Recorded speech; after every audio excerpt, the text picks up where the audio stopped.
ओम शांति।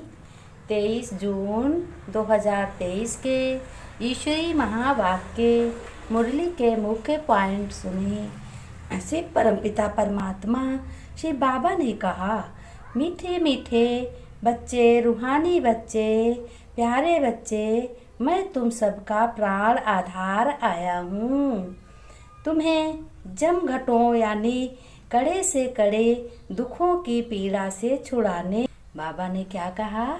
मैं तुम सबका प्राण आधार हूँ, प्राण पिता हूँ। मैं तुम सबके कड़े से कड़े दुखों से की पीड़ा से छुड़ाने आया हूँ। मैं तुम्हें स्वर्ग का वर्षा देता हूँ। मैं सर्वव्यापी नहीं हूँ। आज बाबा ने कितने विभाव से कहा, मैं बच्चों सर्वव्यापी नहीं हूँ। मैं कंकड़ भेतर में और शराबियों में नहीं हूँ। फिर शिव बाबा ने कहा, इस राजयोग में बच्चों बताओ कौन सा योग सदा कंबाइंड है।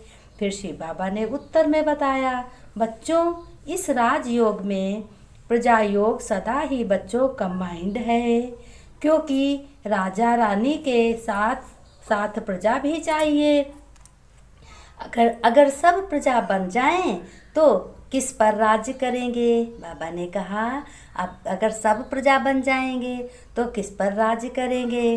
तो पुरुषार्थ में आगे पीछे तो रहना चाहिए। सबसे आगे आगे जब बढ़ोगे मन में होगा, तभी सब तो बढ़ ना सके। जो ध्यान बुद्धि मन में से बाबा को याद करेंगे और सदा हमेशा यही समझेंगे कि मैं आत्मा हूँ, परम पिता परमात्मा मेरा करवाने वाला है हर कर्म। वो हमारे साथ कंबाइंड है और मैं उनके साथ कर्म कर रहा हूँ। तो यही स्मृति में रहे। फल काम अपना ही करोगे, लेकिन डबल कमाई हो जाएगी, एक हद की एक बेहद की। जो कार्य तुम कर रहे हो वो हद का है, इसी जन्म के लिए है। और बाबा की जो याद करोगे, कहोगे बाबा हमारे साथ है, वो बेहद 21 जन्मों के लिए है। वो कमाई बच्चों कभी तुम्हारी नष्ट नहीं होगी। उससे 21 जन्मों के लिए सुख बन जाओगे, सुखी बन जाओगे। फिर अगर सब प्राण बन जाएं तो किस पर राज्य करेंगे। बाबा ने कहा, अगर सब प्रजा बन जाएं तो किस पर राज्य करेंगे।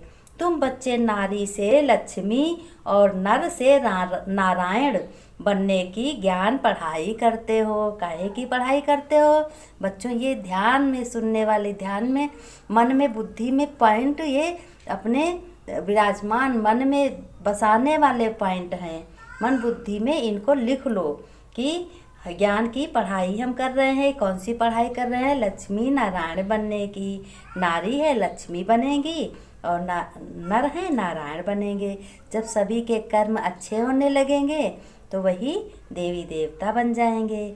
सभी बच्चे ज्ञान द्वारा राजयोग सीख रहे हो। अब बाबा ने ये भी कहा, सभी बच्चे ज्ञान द्वारा राजयोग सीख रहे हो। सभी कहते हैं हम महाराजा महारानी बनेंगे, हम राजयोग सीख रहे हैं।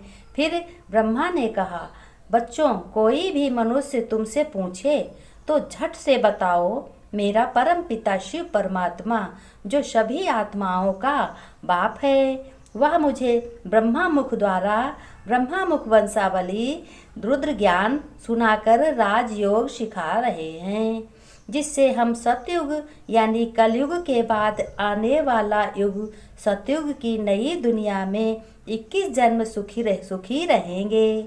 इस सतयुग में हम महाराजा महारानी बनेंगे।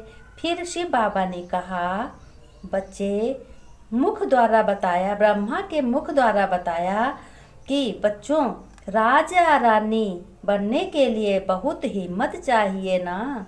पूरा मन बुद्धि बड़ा बल होना चाहिए। बाबा ने कहा बहुत हिम्मत रखनी चाहिए, मन बुद्धि का बड़ा बल होना चाहिए। शिव बाबा को घड़ी घड़ी याद करो, तब सतयुग की दुनिया में जा सकेंगे। अपने को आत्मा स्टार समझ परमात्मा शिव परमपिता ज्योति बिंदु को याद करो, जो बहुत शक्तिशाली स्टार लाल प्रकाश का है। उसे ही याद करो, ब्रह्मा की बातों की को सुनो और याद ज्योति बिंदु स्टार को करो बिंदु समझकर। फिर तुम ही बच्चों ने अपने बहुत ही खुशी खुशी दिल से प्रीतम को दृष्टि से देखा है, गीत भी गाया है। मैंने कहा है बहुत बच्चे जैसे प्रीतम की दृष्टि से देखते हैं, ये हमारा आत्माओं का साजन है, साजन जैसी बातें करते हैं, साजन है, सजनिया हम हैं, आत्माएं सजनिया हो गई हैं। तो कहा है प्रीतम की दृष्टि से देखा है, गीत भी गाया है बच्चों ने कहा भगवान यानी शिव बाबा को के लिए गीत भी गाया है। प्रीतम आन मिलो जैसा मीरा भी गाती थी, वो भी तो याद करती थी श्री कृष्ण को। बाबा ने कहा जैसे मीरा हैं, मीरा गाती थी श्री कृष्ण को प्रीतम आन मिलो, तो इसी समय का गायन है, इसी समय जो ज़्यादा याद करेगा वही मीरा बनेगा सतयुग में। उसी प्रकार तुम सभी बच्चे भी गाते हो प्रीतम आन मिलो, दुनिया दुखिया जिया बुलाए प्रीतम आन मिलो, दुखिया जिया बुलाए प्रीतम आन मिलो।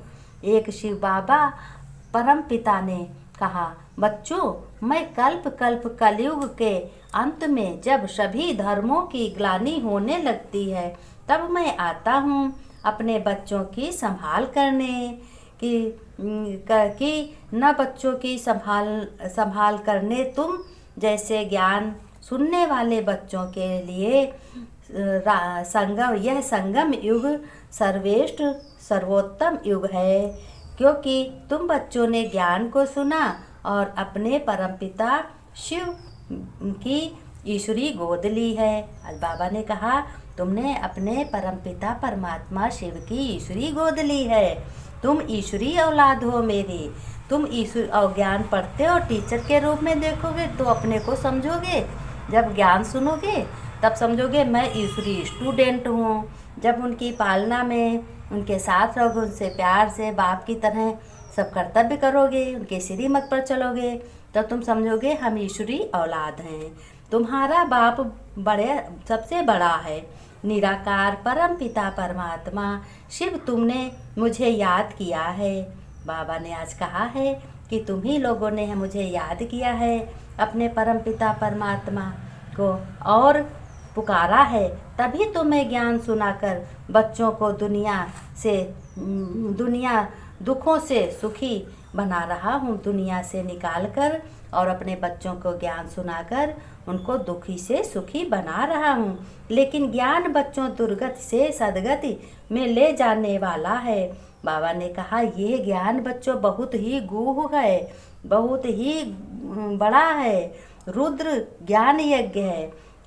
तो सबको समझाने की धारणा है, सबको यही समझाओ कि हमारा बाप बेहद का शिव बाप आया हुआ है, उनसे ही हम सभी विश्व की आत्माओं को मुक्ति जीवन मुक्ति का सुख मिलता है। और कि अगर कोई भी सप्ताह इस ज्ञान को रेगुलर समझ ले तो उसके सारे दुख कट जाएंगे। बाबा ने कहा कोई भी बहुत बुद्धि से अगर 7 दिन ज्ञान सुन ले तो उसके दिल में ज्ञान समा जाएगा, वो ज्ञान के बिना नहीं रह पाएगा।